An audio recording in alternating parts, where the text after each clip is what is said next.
The rain hammered against the windshield as Marcus Wheeler gripped the steering wheel of his yellow cab, navigating through the congested streets of Manhattan. It was a Tuesday evening in late October, and the city wore its autumn colors like a worn-out jacket, beautiful from a distance, threadbare up close. Marcus had been driving this same route for 17 years, ever since his construction business collapsed during the 2008 financial crisis. His calloused hands, once used to building things, now just turned a wheel in endless circles. He was 52 years old, and bitterness had become his closest companion. The dispatch crackled through his radio. Unit 47, pick up at the Plaza Hotel, 5th Avenue entrance. Marcus sighed. The plaza meant rich people, and rich people meant trouble. They were always in a hurry, always on their phones, always treating him like he was invisible. But a fare was a fare, and his daughter's college tuition wasn't going to pay itself. Before we continue with this incredible story, we want to know, where are you watching from? Drop your city and country in the comments below.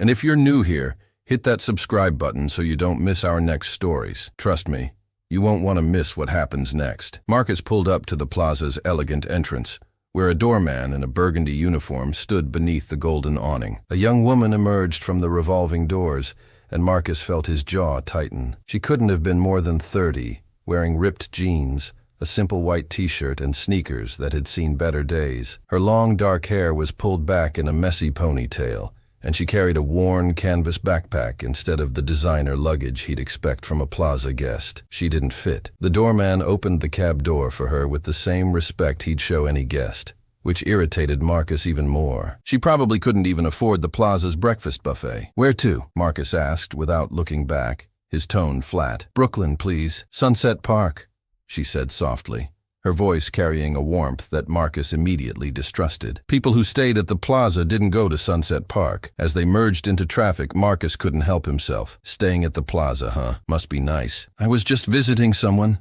she replied, looking out the window at the city lights beginning to glow against the darkening sky. "Right," Marcus muttered, just loud enough for her to hear. He'd seen plenty of people like her, young, probably living off their parents' money, pretending to be humble while staying in $1,000-a-night hotels. "Let me guess. Trust fund?" There was a pause. "Excuse me?" "Nothing," Marcus said, but his tone said everything. He glanced in the rearview mirror and saw her face. Pretty, he supposed, but what did that matter? Pretty girls had it easy. They didn't know what it was like to lose everything, to work 70-hour weeks just to stay afloat. The traffic was murder, as always. They sat in gridlock on 6th Avenue, the meter ticking upward. Marcus drummed his fingers on the wheel, his frustration mounting. This ride would take forever, and she probably wouldn't even tip. "So what do you do?"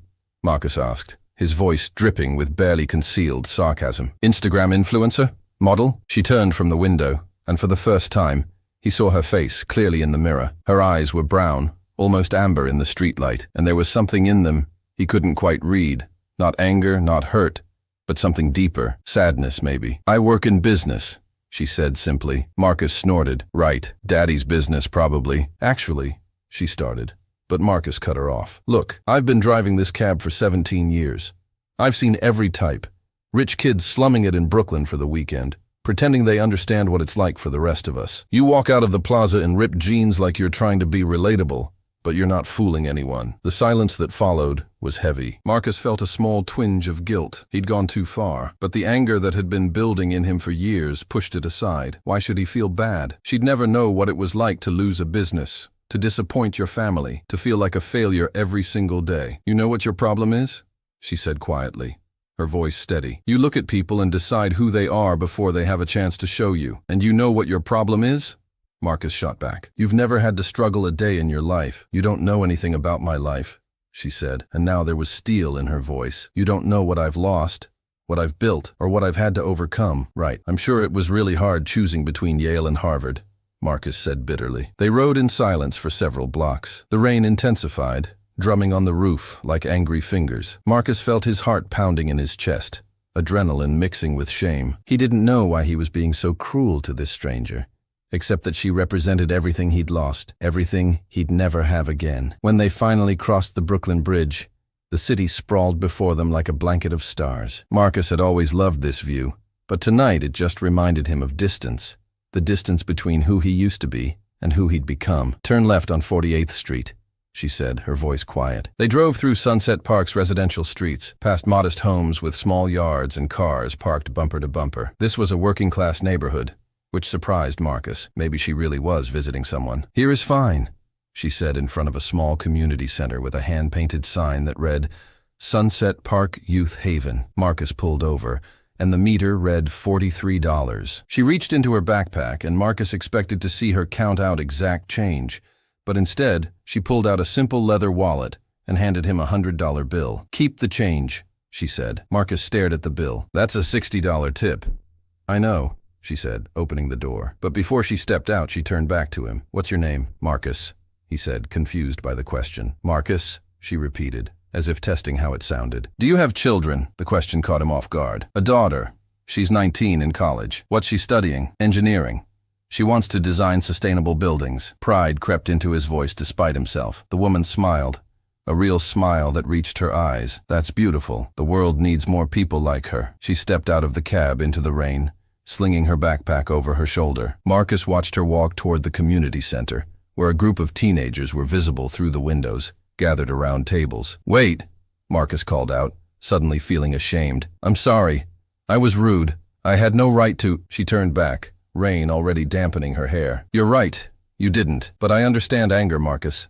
I understand what it's like to feel like the world has taken something from you." Before he could respond, she disappeared into the building. Marcus sat there for a long moment, staring at the $100 bill in his hand. His hands were shaking. He didn't know if it was from anger, shame, or something else entirely. Finally, he pulled away from the curb and headed back to Manhattan, but he couldn't shake the image of her walking into that community center, or the way she'd said his name, or the sadness in her eyes when he'd accused her of never struggling. 3 days passed. Marcus tried to forget the encounter, but it nagged at him like a splinter he couldn't remove. He'd been cruel to someone who'd done nothing to deserve it, and no amount of justification could change that fact. On Friday evening, his daughter Sarah called him during his dinner break. "Dad, you're not going to believe this.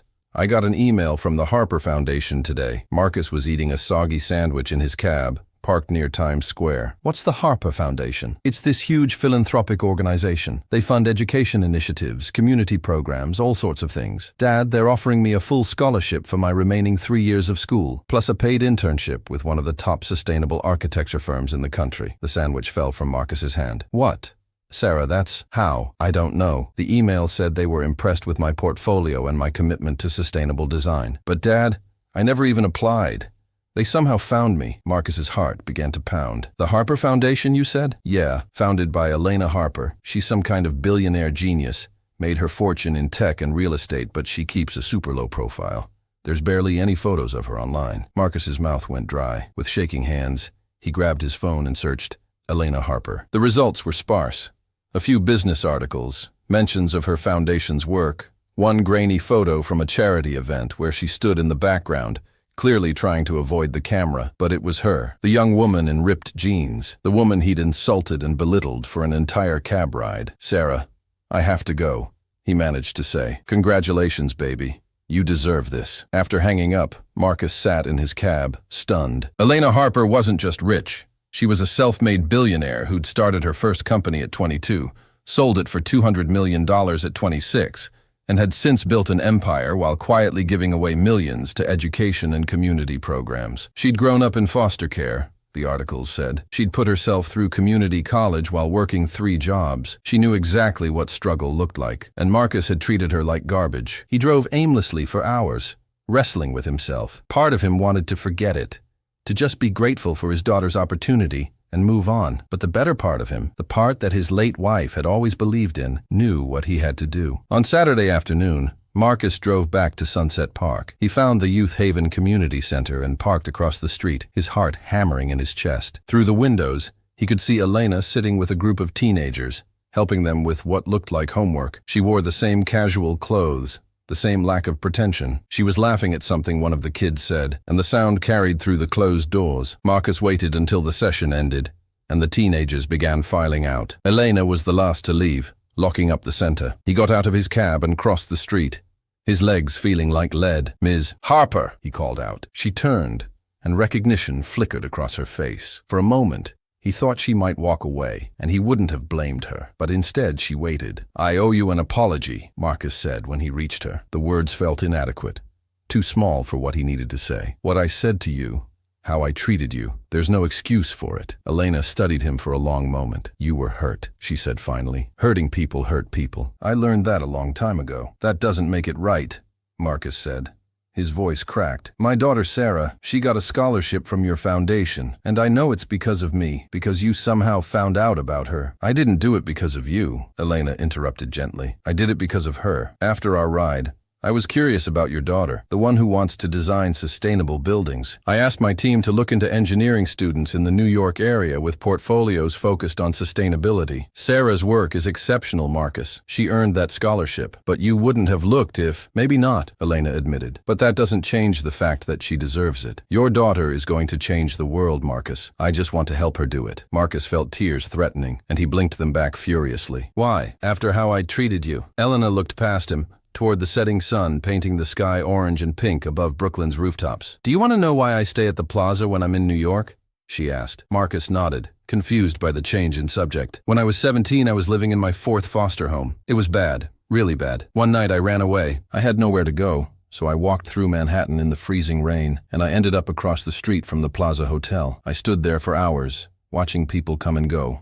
Warm and dry and safe. I made myself a promise that night. I promised that if I ever made something of myself, I'd stay there. Not because I needed to prove anything to anyone, but to remind myself of how far I'd come. She turned back to him, and her eyes held no anger, only understanding. But I also promised myself something else. I promised that I'd never forget what it felt like to be invisible, to be judged, to be dismissed, because the world did that to me for years, Marcus. Every teacher who said I'd never amount to anything, every social worker who treated me like a statistic, every person who looked at me and saw nothing worth their time. Marcus felt like he'd been punched in the gut. I did that to you, he whispered. Yes, she said simply. You did. And it hurt, even though I should be used to it by now. But you know what? I choose not to become bitter. I choose not to let that hurt turn me into someone who hurts others. That's the real victory, Marcus. Not the money, not the success. The victory is staying kind when the world gives you every reason not to be. They stood in silence for a moment. A group of kids rode by on bikes, their laughter filling the air. I want to do better, Marcus said finally. I want to be better. Then start by forgiving yourself, Elena said. You lost your business, your identity, and you've been driving yourself crazy trying to figure out who you are now. But you're still the father who's working himself to the bone to put his daughter through college. You're still the man who built things with his hands and dreamed of building a life. That person didn't disappear, Marcus. He's just been buried under a lot of pain. How do you know all that? Marcus asked. Elena smiled. Because I see people, Marcus. Really see them. It's a skill you develop when you spend years being invisible. I want to make it up to you, Marcus said desperately. Tell me how. You already are, Elena said, gesturing toward the community center. You drove across town to apologize to someone you thought would never matter to your life. That takes courage. That takes character. Hold on to that. She started to walk away, then paused. Marcus, the kids in there, they're all from situations like mine. Foster care, poverty, broken homes. They think the world has already decided what they're worth. If you ever want to volunteer, we could use someone who understands what it's like to rebuild after everything falls apart. Marcus looked at the community center, then back at Elena. I'm not good with kids. Neither was I, Elena said with a smile. I learned. Besides, you don't have to be perfect. You just have to show up. That's all anyone really needs. Someone who shows up. Over the following months, Marcus became a regular volunteer at Sunset Park Youth Haven. He taught the kids basic carpentry and construction skills, showing them how to build things with their hands. At first, he was awkward and uncomfortable, but gradually, he found something he thought he'd lost forever: purpose. Elena would stop by occasionally, always dressed simply, always more interested in the kids than in being recognized. She and Marcus developed an unlikely friendship, built on mutual respect and honest conversations about failure, resilience, and second chances. One evening, as they were cleaning up after a workshop, Elena said, "You know what you taught me, Marcus?" He looked up, surprised. "What could I possibly teach you?" "That everyone deserves grace," she said. "Even people who hurt us, especially people who hurt us. Because hurt people are usually just scared people, and scared people deserve compassion, not condemnation." Marcus felt his throat tighten. "I think you already knew that." "Maybe," Elena admitted, "but you reminded me, and in this world we all need reminders." The following spring, Sarah graduated at the top of her engineering class. Marcus and Elena sat together at the ceremony, watching with pride as Sarah accepted award after award. After the ceremony, Sarah rushed over and threw her arms around her father. "Dad, they offered me a position at Harper Sustainable Design," she said breathlessly. "It's Elena's new company. We're going to build affordable, eco-friendly housing for low-income communities." Marcus looked at Elena over his daughter's shoulder. She shrugged, a small smile playing on her lips. "She really is that good," Elena said. "I don't hire people as favors, Marcus. I hire people who can change the world." That evening, as Marcus drove his cab through the familiar streets of Manhattan, he thought about the night he'd picked up a young woman in ripped jeans and judged her with every bitter bone in his body. He thought about how close he'd come to missing the most important lesson of his life, that you never know who people are until you take the time to actually see them. His phone buzzed with a text from Elena. "The Youth Haven is expanding. We're opening 5 more centers across the city. Would you consider coming on board full-time as our vocational training director? The kids need someone like you." Marcus pulled over, reading the message 3 times. Full-time meant giving up the cab, the thing that had defined him for 17 years. It meant taking a risk again, believing in himself again. It meant forgiving himself for not being perfect. He typed back, "When do I start?" The response came immediately. "You already did." Marcus looked out at the city lights, the same view he'd seen thousands of times from this cab. But tonight, it looked different. Tonight, it looked like possibility. He thought about the teenager he'd meet next week, the one who'd never touched a hammer before, but would leave, knowing they could build something beautiful. He thought about his daughter, designing buildings that would shelter families like his own. He thought about Elena, who'd shown him that the size of your bank account had nothing to do with the size of your heart. And he thought about second chances, how rare they were, how precious, and how you had to earn them every single day by being better than you were yesterday. Marcus put his cab in gear and headed toward home, where his daughter was waiting to celebrate her graduation. In the rearview mirror, he caught his own reflection and barely recognized the man looking back. The bitterness had faded from his eyes, replaced by something he hadn't felt in years: hope. Because sometimes the people we judge most harshly